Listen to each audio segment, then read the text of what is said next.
ನೆರೆಯ ಬಾಂಗ್ಲಾದೇಶಕ್ಕೆ ತನ್ನಲ್ಲಿನ ಅರಾಜಕತೆಯನ್ನೇ ಕಂಟ್ರೋಲ್ ಮಾಡ್ಕೊಳ್ಳೋದಕ್ಕೆ ಸಾಧ್ಯ ಆಗ್ತಾ ಇಲ್ಲ. ಅಲ್ಲಿನ ಅಲ್ಪಸಂಖ್ಯಾತ ಹಿಂದೂಗಳಿಗೆ ರಕ್ಷಣೆ ಕೊಡೋದಕ್ಕೂ ಕೂಡ ಅವ್ರಿಗೆ ಇದುವರೆಗೂ ಕೂಡ ಸಾಧ್ಯ ಆಗಿದೆ. ಇಂತಹ ಸ್ಥಿತಿಯಲ್ಲಿರುವಂತಹ ದೇಶ ಪಶ್ಚಿಮ ಬಂಗಾಳದಲ್ಲಿ ನಡೆದಂತಹ ವಕ್ಫ್ ಗಲಭೆ ವಿಚಾರದಲ್ಲಿ ಭಾರತಕ್ಕೆ ನೀತಿ ಪಾಠವನ್ನು ಹೇಳಿ ಈಗ ಛೀಮಾರಿ ಹಾಕಿಕೊಂಡಿದೆ. ಈ ಮಧ್ಯೆ ಕೃತ್ಯದ ಹಿಂದೆ ಬಾಂಗ್ಲಾದ ಮುಸ್ಲಿಂ ಸಂಘಟನೆಗಳ ಕೈವಾಡ ಇದೆ ಅನ್ನುವಂತಹ ಶಂಕೆ ಕೂಡ ವ್ಯಕ್ತವಾಗ್ತಾ ಇದೆ.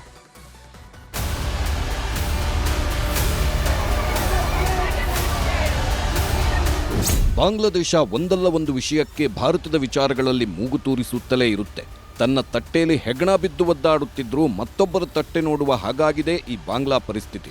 ಆಂತರಿಕ ಸಂಘರ್ಷ, ಹಿಂಸಾಚಾರ, ಅರಾಜಕತೆ ತಾಂಡವವಾಡುತ್ತಿದ್ರೂ ಭಾರತದ ವಿಚಾರದಲ್ಲಿ ಮಧ್ಯಪ್ರವೇಶ ಮಾಡಿ ಈಗ ಛೀಮಾರಿ ಹಾಕಿಸಿಕೊಂಡಿದೆ.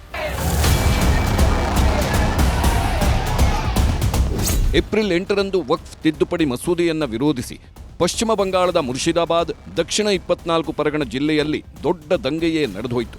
ಮುಸ್ಲಿಮರು ಕಂಡ ಕಡೆ ಹಿಂದೂಗಳನ್ನು ಗುರಿಯಾಗಿಸಿ ದಾಂಧಲೆ ನಡೆಸಿದ್ರು. ಹಿಂದೂ ಧ್ವಜ ಕಿತ್ತೆಸಿದ್ರು. ಹಿಂದೂಗಳು ಊರು ಬಿಡುವಂತೆ ಆದೇಶಿಸಿ ಮಾರಣಾಂತಿಕವಾಗಿ ಹಲ್ಲೆ ನಡೆಸಿದ್ರು. ಸಿಕ್ಕ ವಾಹನಗಳಿಗೆ ಬೆಂಕಿ ಹಚ್ಚಿದ್ರು. ಅಷ್ಟೇ ಅಲ್ಲ, ಪೊಲೀಸರ ಮೇಲೂ ದಾಳಿ ಮಾಡಿದ್ರು. ಹಿಂಸಾಚಾರದಲ್ಲಿ 3 ಅಮಾಯಕರ ಪ್ರಾಣಪಕ್ಷಿಯೂ ಹಾರಿ ಹೋಗಿತ್ತು.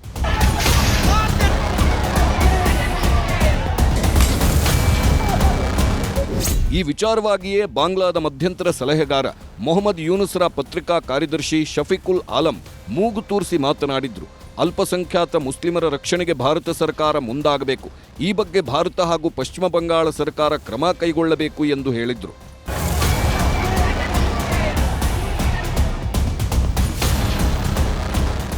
ಈ ಹೇಳಿಕೆಗೆ ವಿದೇಶಾಂಗ ಸಚಿವಾಲಯದ ವಕ್ತಾರ ರಣಧೀರ್ ಜೈಸ್ವಾಲ್ ಖಡಕ್ ಉತ್ತರ ನೀಡಿದ್ದು ಎಚ್ಚರಿಕೆಯನ್ನು ನೀಡಿದ್ದಾರೆ. ಪಶ್ಚಿಮ ಬಂಗಾಳದಲ್ಲಿನ ಘಟನೆಗಳ ಕುರಿತ ಬಾಂಗ್ಲಾದ ಹೇಳಿಕೆ ಅನಗತ್ಯ. ಬಾಂಗ್ಲಾ ಈ ರೀತಿಯ ಹೇಳಿಕೆ ನೀಡೋ ಮೊದಲು ತಮ್ಮ ದೇಶದ ಅಲ್ಪಸಂಖ್ಯಾತರ ಹಕ್ಕುಗಳ ರಕ್ಷಣೆಯತ್ತ ಗಮನ ಹರಿಸಬೇಕು ಅಂತ ತಿರುಗೇಟು ನೀಡಿದ್ರು. ಅಲ್ಲದೆ ಬಾಂಗ್ಲಾದಲ್ಲಿ ಅಲ್ಪಸಂಖ್ಯಾತರ ಮೇಲೆ ನಡೆಯುತ್ತಿರೋ ದೌರ್ಜನ್ಯದ ವಿರುದ್ಧ ಭಾರತದ ಕಳವಳಕ್ಕೆ ಪ್ರತಿಯಾಗಿ ನಮ್ಮ ದೇಶದ ಮೇಲೆ ಆರೋಪ ಹೊರಿಸಿ ಗಮನ ಬೇರೆಡೆಗೆ ಸೆಳೆಯಲು ಯತ್ನಿಸಲಾಗ್ತಿದೆ. ಬಾಂಗ್ಲಾದಲ್ಲಿ ಅಪರಾಧಿಗಳು ಮುಕ್ತವಾಗಿ ತಿರುಗಾಡುತ್ತಿದ್ದಾರೆ. ಅನಗತ್ಯ ಹೇಳಿಕೆಗಳನ್ನು ನೀಡೋ ಬದಲು ತನ್ನದೇ ಅಲ್ಪಸಂಖ್ಯಾತರ ಹಕ್ಕುಗಳನ್ನು ರಕ್ಷಿಸುವತ್ತ ಗಮನ ಹರಿಸಿ ಅಂತ ತಿರುಗೇಟು ನೀಡಿದ್ದಾರೆ.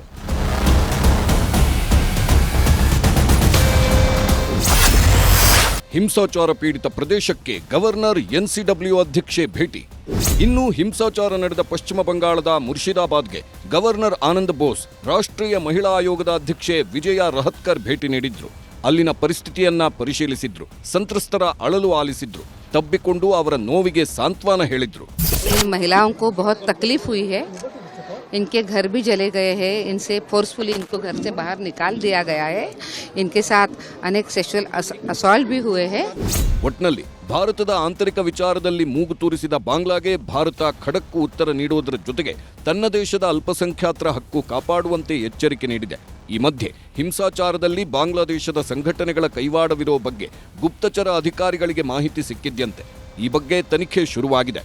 Bureau report, news 18.